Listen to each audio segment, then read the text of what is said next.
Está começando mais um TVT. No programa de hoje vamos falar sobre a redução da maioridade penal no Brasil, assunto que tem sido debatido por políticos, sociólogos e pela população.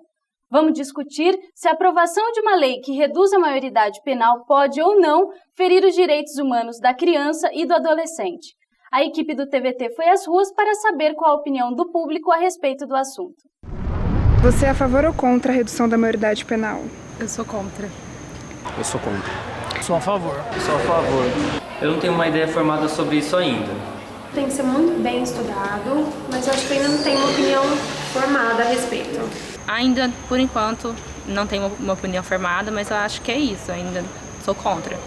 Sou contra a redução porque eu acho que é uma forma que o governo tem de tirar a responsabilidade deles de educar as crianças e dessa forma punir elas.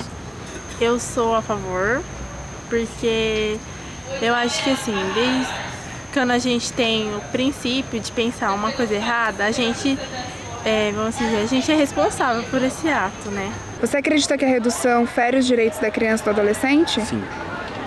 Não, eu acho que uma criança ou um adolescente que tem um pensamento para cometer qualquer crime também deve pagar por isso.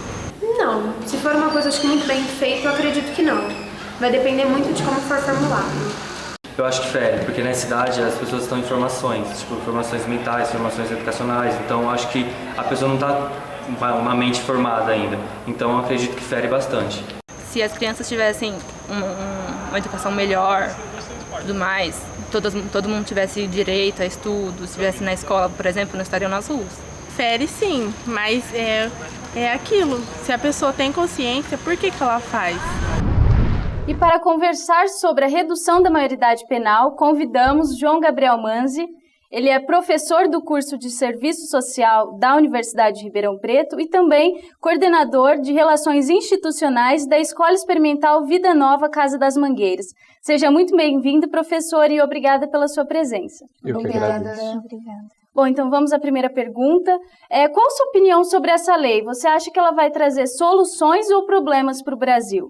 A PEC, que trata a questão da redução da imputabilidade penal para 16 anos, estudos, né, no mundo todo comprovam que tudo tende a trazer sérios problemas.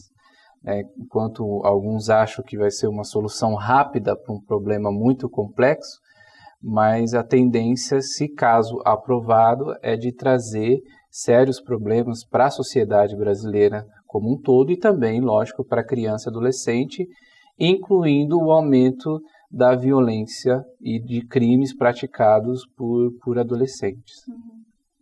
Esse fato ele ocorre, né, porque quando a gente trabalha um ato infracional, né, uma situação de conflito com a lei, dentro de uma justiça específica para criança e adolescente, a gente tem uma série de trabalhos que são feitos com a família, trabalhos que são feitos com a comunidade, trabalhos para reinserção no mercado de trabalho, permanência escolar, na assistência social, na cultura.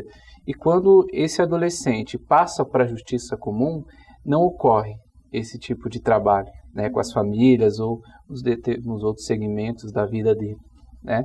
Então, por isso, a tendência dos crimes, né, da violência cometido por esses adolescentes é de aumentar, né? Então, com certeza, essa PEC vai trazer uma série de problemas sérios para a sociedade brasileira, caso seja aprovado, né? Um estudo ocorreu na década de 90, início dos anos 2000, pelo Departamento de Segurança dos Estados Unidos, que mostra justamente isso. A partir do momento que eles são julgados pela justiça comum e não ocorre esse trabalho, né, nesses segmentos da vida dele, a tendência da reincidência, a tendência de aumentar os atos infracionais cometidos por adolescentes. Você que trabalha com crianças e adolescentes em situação de risco, na Casa das Mangueiras, acredita que a violência cometida por esses infratores tem relação com a desigualdade social existente no Brasil? Sem sombra de dúvida, né? A desigualdade social, ela ocorre a partir do momento em que você não consegue ter acesso a determinados direitos, né? Então, para um adolescente ou até mesmo uma criança cometer algum ato infracional é porque ocorreu uma série de violações, né, anteriores na vida dele por parte da sociedade como um todo, por parte do Estado, por parte da família, e através dessas violações que foram ocorrendo no decorrer da vida dele, acaba desembocando num ato infracional, num crime que ele possa estar cometendo. Professor, em sua opinião, por que o governo quer propor uma lei de redução da maioridade penal? A discussão da maioridade penal, ela não é de agora, né? A redução da maioridade penal. Essa PEC, tanto que ela é de 93, enquanto a gente tem o ECA de 90. Mas por conta dessa série de violações que ocorre com a criança, com o adolescente, com a família, principalmente que não tem acesso à renda, que não tem acesso a direitos, esporte, cultura, assistência social, saúde, educação, pelo fato dessas violações ocorrer, a gente percebe uma omissão do Estado, né? Então, isso é uma manobra estratégica para que a gente desresponsabilize o Estado e até a sociedade sobre o ato infracional que o adolescente está cometendo. Então, é uma forma de desresponsabilização e a gente mira o alvo unicamente no adolescente, enquanto o ato infracional que ele não comete sozinho. E professor, para você, quais medidas reduziriam os índices de violência e crimes praticados pelas crianças e pelo adolescente? Olha, o ato infracional, né, ao contrário do que muita gente pensa, o adolescente que comete esse ato, ele é responsabilizado, né? Ele não é punido, né? O que as pessoas buscam é a punição, né, do adolescente, mas ele é responsabilizado. No Brasil existe um sistema, que é o Sistema Nacional de Atendimento Socioeducativo. Eu acho que o primeiro ponto seria fortalecer e qualificar esse sistema, né? O bom seria se na sociedade brasileira esse sistema tivesse em debate, né? Se tem recurso financeiro suficiente, se tem profissionais preparados para trabalhar, se tem estrutura física, se tem acessibilidade, né? Então, o primeiro ponto eu acho que era discutir, qualificar e implementar o SINASE, né? Que é o Sistema Nacional de Atendimento Socioeducativo, além das outras políticas públicas também, né? Como a gente tem o SUAS, né? Adolescentes que cometem ato infracional, que estão em liberdade assistida ou em alguma outra medida socioeducativa, eles são acompanhados pelos CREAS, que são Centros de Referência Especializados de Assistência Social. Famílias que estão em vulnerabilidade ou risco social são acompanhados pelos CRAS também, que é um Centro de Referência de Assistência que tem nos territórios do município. Então, acho que fortalecer políticas públicas, né, de prevenção e também de garantia de direitos, né, eu acho que esse deveria ser o principal foco, né, da discussão na sociedade brasileira e não a responsabilização da criança e do adolescente de uma coisa que, na verdade, nós assumimos um compromisso, né, na década de 80, início de 90, em que criança e adolescente é pessoa peculiar em desenvolvimento. Então, ela não pode responder da mesma forma que um adulto, né? Ela tem que responder como criança e adolescente. Ela responde, mas através de um trabalho socioeducativo, né? Através das medidas socioeducativas.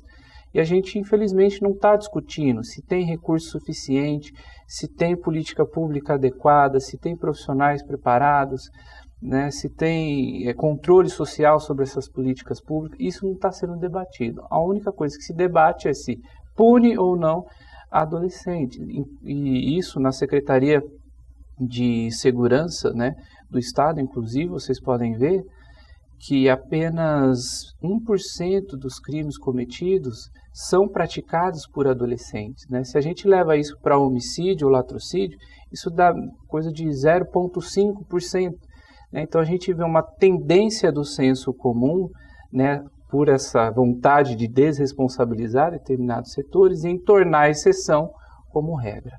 E você concorda ou discorda da afirmação de que a redução da maioridade penal fere os direitos humanos das crianças e do adolescente? Com certeza fere, né? Porque a gente assume esse posicionamento, né, através de acordos, protocolos, inclusive internacionais, que a gente assumiu na década de 80 e 90, em que a criança ela é uma pessoa em desenvolvimento físico, intelectual, moral, né? cognitivo. Então, enquanto pessoa em desenvolvimento, ela não pode responder como um adulto, né? Então, com certeza, isso fere sim.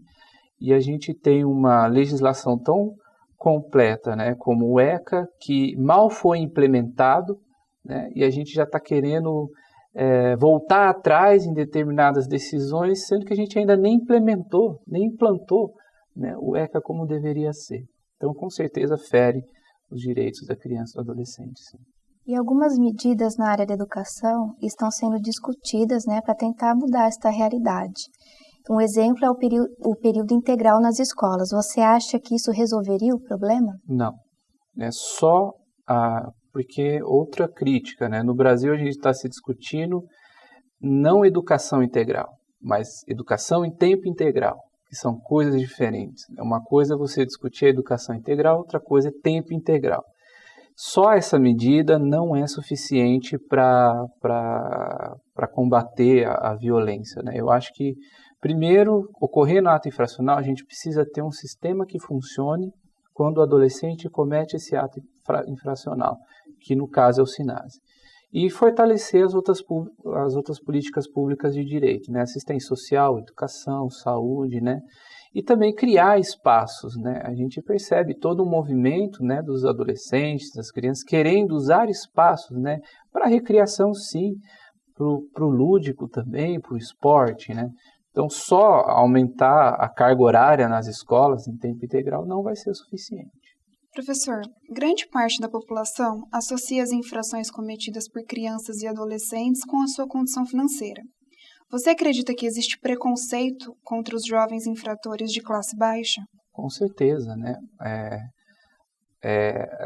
Esse debate da redução da maioridade penal, ele tem classe e ele tem cor também, né? Infelizmente, no Brasil, quando se discute, né, um ato infracional cometido por adolescentes, a gente não se discute, muitas vezes, atos infracionais que são cometidos por adolescentes que têm um maior acesso à renda, né? Então, o que a gente vê é uma criminalização da pobreza, sim, mais uma vez, uma criminalização da pobreza e uma judicialização da questão social. Então, você não cria políticas que garantam condição para um bom desenvolvimento e você judicializa, né?